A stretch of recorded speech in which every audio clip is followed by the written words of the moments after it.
Excusez-moi tout le monde, j'ai complètement oublié de vous dire, mais vous savez, les juges, ben, ils doivent évaluer sur certains critères. Alors, je vais vous les dire. Ils vont juger sur le talent de la personne. Ils vont également juger sur la présence sur scène de la personne et également sur l'originalité du numéro. De la personne? Ah, parlant de personnes, la prochaine finale régionale de Cégep en spectacle se déroulera au collège Gérald Godin. Et on va passer au prochain numéro. Voilà que la prochaine concurrente approche. Autour d'une étudiante en technique de prothèse dentaire qui nous présente un monologue qu'elle a écrit. Elle souhaite vous faire sourire. Voici Cicely Cardena.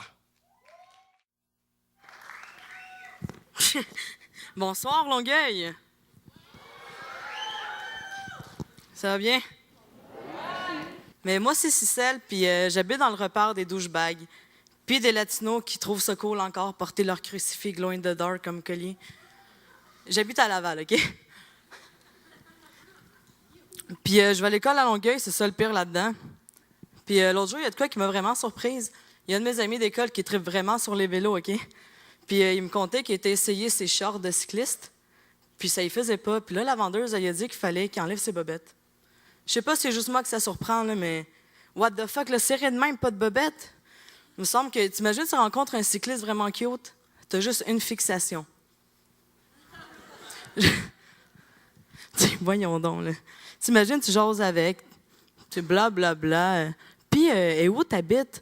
Excuse-moi, c'est où que t'habites? Ah, blablabla. Ta porte à gauche ou à droite? Ah, excuse-moi. La porte à gauche ou à droite? Écoute, pire malaise ever, là? Non, come on, là. En parlant de malaise, ça vous arrive-tu, des fois, mettons, tu t'en vas à quelque part, puis tu croises quelqu'un que tu connais, mais que tu veux pas vraiment voir là, puis tu t'es pas supposé le voir, puis comme, c'est juste bizarre comme situation. Tu mettons au centre d'achat. T'arrives là. Là, tu vois la personne au loin, t'es comme, oh non, pas encore. T'entends juste, hey, salut, ça va? Ouais, toi? Ben oui, qu'est-ce que tu fais de bon? Ben, je magasine. Toi, qu'est-ce que tu fais? Ben, voyons donc, je magasine aussi.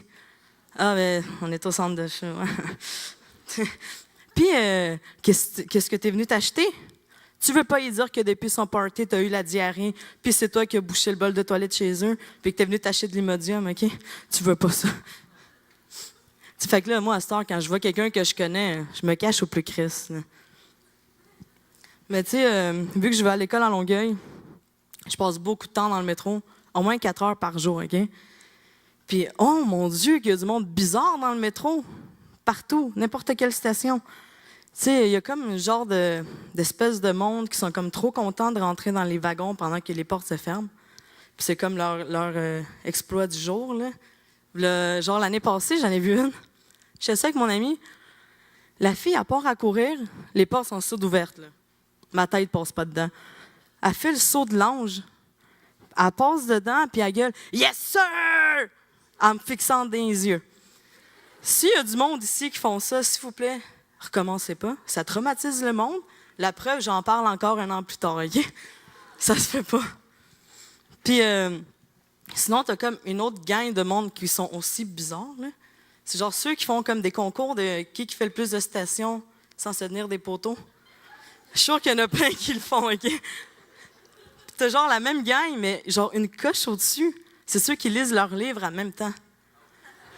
Crime, ça shake de partout. Tu passes 5 stations à relire la même maudite phrase. Tu ne finiras pas ton livre de même. Ils sont là. Lucie dit à Jean. Ah, fuck. Lucie dit à Jean. Oh, excusez-moi, monsieur. Lucie dit à Jean. Lucie, station Berry-UQAM. Oh, fuck. Fuck that, là. Mais l'autre jour, je me demandais justement, parlant de métro, bien entendu, c'est à quel âge que tu es assez vieux pour te faire offrir un banc de métro? J'ai pas trouvé la réponse. Tu sais, imagine, ça doit faire un choc dans la vie de quelqu'un, là. Surtout les femmes spécialement, qui veulent jamais vieillir, là, puis... tu dis-toi, genre, un beau matin, tu te lèves, tu fais tes petites toasts au Nutella, tu bois ton petit café, tout est beau, tu t'en vas travailler, rien n'a changé. Mais faux! Dès que tu mets un pied dans le wagon, il y a un petit jeune qui se retourne puis qui te regarde, qui te dit « Voulez-vous ma place, madame? » Ben, t'as 40 cheveux blancs qui te poussent à la tête one shot. Drette de même.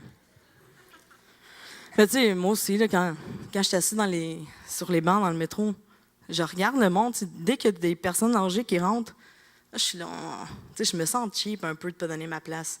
Là, je me sens mal. Là, je les observe. Je suis comme, il est capable, lui, de te faire encore 3-4 stations. Là, encore des petites cuisses correctes, là, elle va te faire. Tu sais, puis si tu sais pas ça, sinon, tu as le contact visuel qui est quand même winner dans ces temps-là. Parce que tu n'as pas le contact visuel, genre, c'est genre des affaires de même qui arrivent. Tu es là, tu es assis, puis là, tu vois la petite grand-mère toute accroupie avec 50 sacs. Là, tu te dis, ouais, je vais faire une bonne action, on va lui donner mon banc. Là, tu te lèves, là, elle est dos, il n'y a pas de contact visuel. Tu cognes sur son épaule, tu gardes ta jambe là pour prouver que c'est ton banc. Madame, voulez-vous vous asseoir? Non, je débarque à la prochaine. Merde. Là, tu te retournes pour aller te rasseoir, mais bang, il y a quelqu'un qui t'a volé ta place. Fait que tu te ramasses sans bonne action, puis pas de banc.